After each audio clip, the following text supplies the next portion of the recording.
राहुल को जब तक सच का पता चला तब तक देर हो गई थी। राहुल ने फोन पर कियान की बात सुनते ही अपनी नजरें घुमाकर चारों ओर देखा। राघव के आदमियों ने उन्हें चारों तरफ से घेरा हुआ था और वे सभी बीच में खड़े थे। राहुल ने कॉल पर कियान से कहा, टू लेट सर। राहुल की बात सुनकर कियान ने कॉल कट किया और गुस्से से अपना हाथ स्टीयरिंग पर मारा। कियान ने अपने कुछ आदमियों को राघव की गैंग में शामिल कर रखा था। उन्हीं में से उनके एक आदमी ने कॉल करके कियान को वह इन्फॉर्मेशन दी थी। कियान बहुत फास्ट ड्राइविंग कर रहा था। उसे राहुल की फिक्र हो रही थी। वह जल्द से जल्द राहुल के पास पहुंचना चाहता था। राहुल कियान के साथ पिछले 10 सालों से काम कर रहा था। जब कियान राहुल से पहली बार अपने ऑर्फनेज में मिला था तब वह 15 साल का था। कियान ने उसे पूछा था कि वह बड़ा होकर क्या बनना चाहता है, तो राहुल ने उसे बड़े ही प्यार से जवाब दिया था कि वह उसके जैसा बनना चाहता है और हमेशा उसके साथ रहना चाहता है। उसी दिन से कियान ने राहुल को अपने साथ रखा हुआ था। कियान के लिए राहुल उसके छोटे भाई जैसा था जिसे वह बहुत प्यार करता था, पर उसने कभी अपने प्यार को राहुल के सामने जताया नहीं था। लेकिन वह उसकी केयर भी शिव्यान जितना ही करता था। ड्राइव करते हुए कियान की पकड़ स्टीयरिंग पर और कस गई थी। उसकी आंखों के सामने राहुल का मासूम चेहरा आ रहा था जब वह 15 साल का था और उससे पहली बार मिला था। वहीं दूसरी तरफ राघव के आदमियों ने राहुल और इंस्पेक्टर अभिनव को अपने अंडर में कर लिया था और उसके हाथों को बांध दिया था। तभी अंधेरे में से एक आदमी हंसते हुए रोशनी में आ रहा था। राहुल को देखकर उसने सरकास्टिक स्माइल करते हुए कहा, मार दिया जाए या छोड़ दिया जाए, बोल तेरे साथ क्या सलूक किया जाए। राहुल ने गुस्से में उसे देखते हुए दांत पीस कर कहा, तू। तभी विराज ने हंसते हुए कहा, हाँ मैं। यह कहते हुए उसने अपने हाथ में पकड़ी हुई गन से राहुल के मुंह पर एक मुक्का मारा। राहुल के होठ के कोने से खून निकलने लगा। तभी राहुल ने हंसते हुए कहा, जितना मारना है मार ले, विद इंफॉर्मेशन रिटर्न करूंगा। राहुल की बात सुनकर विराज ने कहा, रस्सी जल गई पर बल नहीं गया। फिर विराज ने राहुल और अभिनव के बीच टहलते हुए आगे कहा, आज दो काम होंगे, एक तरफ डील होगी और दूसरा तुम दोनों की मौत। फिर हंसते हुए उसने आगे कहा, कहाँ है वह तेरा डेविल, क्या वह तुम दोनों को बचाने नहीं आएगा। विराज की बात सुनकर राहुल ने एरोगेंटली कहा, दुआ कर भगवान से कि वह न आए, क्योंकि वह अगर आ गए तो न तेरी डील होगी और न तू हमें मार पाएगा। तभी विराज ने घमंड से कहा, अगर वह आया तो आज वह भी मरेगा। विराज के यह कहने के अगले ही पल ही गोलियों की आवाज उसके कानों में पड़ी और तभी राहुल ने स्माइल करते हुए कहा, ले आ गए वह, अब मार के दिखा उन्हें। विराज ने एक बार फिर राहुल की बात सुनकर उसके मुंह पर एक घूंसा मार दिया। गोलियों की आवाज अब तेज हो रही थी। सबका ध्यान अब उस तरफ था जहां से वह गोलियों की चलने की आवाज आ रही थी। अंधेरे से रोशनी की तरफ आ रहा कियान अपने दोनों हाथों में गन लिए अंधाधुंध फायरिंग कर रहा था, जिसे देखकर वहां मौजूद सभी लोगों के रोंगटे खड़े हो गए थे। वह इस वक्त यमराज जैसा लग रहा था और सबकी मौत बनकर आया था। कियान की एक अलग ही पर्सनैलिटी थी। वह अपने दोनों हाथों से फायरिंग करता था। अभी उसे देखकर ऐसा लग रहा था जैसे वह कोई हॉलीवुड का एक्शन हीरो था। विराज तो कियान के उस लुक को देखकर ही अपने बिल में घुस गया था। कियान ने जल्दी से राहुल के हाथों में बंधी रस्सी खोली और उसे कहा, यहाँ की सिचुएशन हैंडल करो, मैं डील कर रोकने जा रहा हूँ। राहुल ने उसे अकेले जाने से मना किया, पर कियान के आगे कहाँ किसी की चलने वाली थी। वह अकेले ही चला गया। वहीं दूसरी तरफ बंदरगाह पर राघव अपने फॉरेन क्लाइंट से लड़कियों की डील कर रहा था। वह अभी फॉरेन क्लाइंट से पैसों से भरा सूटकेस ले ही रहा था कि तभी एक गोली आकर पैसे दे रहे शख्स के माथे पर बीचों बीच लगी। गोली लगते ही वह आदमी धड़ाम से नीचे गिर गया। यह सब इतनी जल्दी हुआ कि राघव को कुछ समझ नहीं आया। उसने पीछे मुड़कर देखा तो कियान अपनी कार की बोनेट से टेक कर खड़ा था और उसने अपनी गन को राघव की तरफ पॉइंट किया हुआ था।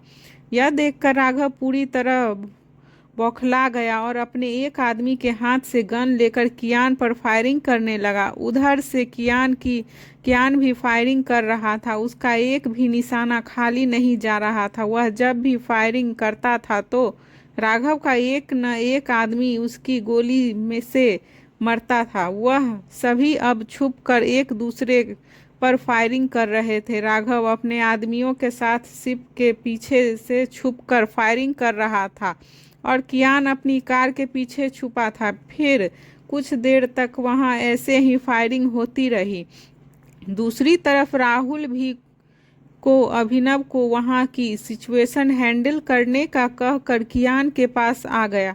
दोनों तरफ से लगातार गोलियों की बारिश हो रही थी। तभी कियान ने राहुल से कहा, इन कंटेनर में से किसी एक कंटेनर में वे लड़कियां हैं, उन्हें ढूंढो।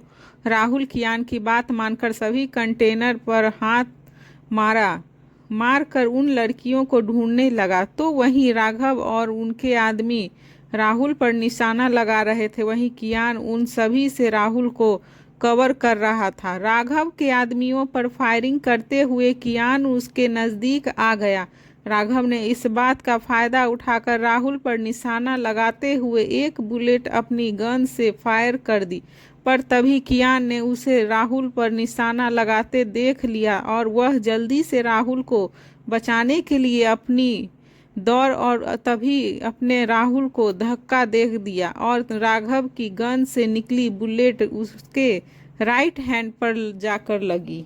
ऐसे ही कियान को बुलेट लगी तो वह कंटेनर से टकरा गया। राहुल जल्दी से कियान के पास आया और उसे उठाने लगा कि तभी उन्हें किसी कंटेनर में से कुछ आवाजें सुनाई दी। वे दोनों एक दूसरे की तरफ देखने लगे और अपना सिर हिलाकर एक दूसरे को कुछ इशारा किया। कियान के जिस हाथ में गोली लगी थी वह उसी हाथ में गन लिए फायरिंग करने लगा। वह इस वक्त अपने डेंजर ओरे में था। उसे देखकर राघव के आदमियों की हालत खराब हो गई थी। कियान गुस्से में शैतान बन गया था। वह सब पर अपना कहर बरसा रहा था। यह देखकर चाहते हुए भी राघव को अपने आदमियों के साथ पीछे हटना पड़ा। राघव के वहां से जाने के बाद कियान और राहुल दोनों ने ही अपने मुंह पर कपड़ा बांधा और उस कंटेनर को खोला। कंटेनर के खुलते ही वे सभी लड़कियां जो उनमें बंद थी वे सभी भागते हुए उनमें से बाहर निकली। वे सभी लड़कियां उन्हें उस जिल्लत भरी जिंदगी से बचने के लिए कियान का धन्यवाद कर रही थी। तभी इंस्पेक्टर अभिनव अपने आदमियों के साथ वहां आ गए। कियान ने उसे सभी लड़कियों को सेफली उसके घर ड्रॉप करने के लिए अभिनव ने सिर हिलाया और उन लड़कियों को वहां से ले गया। राहुल कियान के साथ उसके ही 7 स्टार होटल में आ गया। वह होटल बंदरगाह के नज़दीक था। वहीं दूसरी तरफ सुहानी कियान का इंतज़ार कर रही थी। उसे अजीब सी फीलिंग आ रही थी। रह रह कर उसे घबराहट और बेचैनी हो रही थी। वह कियान को कॉल करके उसके बारे में पूछना चाहती थी, पर वह नहीं चाहती थी कि कियान को पता चले कि वह उसकी परवाह करती थी। और तभी सुहानी ने सोचते हुए खुद से कहा, हाँ, राहुल जी को कॉल करती हूँ, पता नहीं आज इतनी देर क्यों हो गई उन्हें आने में। यह कहकर वह राहुल को कॉल करने लगी। सुहानी आज खुश थी। उससे आशु ने बताया था कि कियान ने उसकी प्रोटेक्शन के लिए गार्ड रखे हुए थे। वह इस बात से खुश थी और तभी से वह कियान से मिलकर उसे थैंक यू कहना चाहती थी। वहीं उधर होटल के एक वीआईपी रूम में कियान की ड्रेसिंग हो रही थी। तभी राहुल का फ़ोन रिंग हुआ। फ़ोन की रिंग सुनकर सभी राहुल को देखने लगे।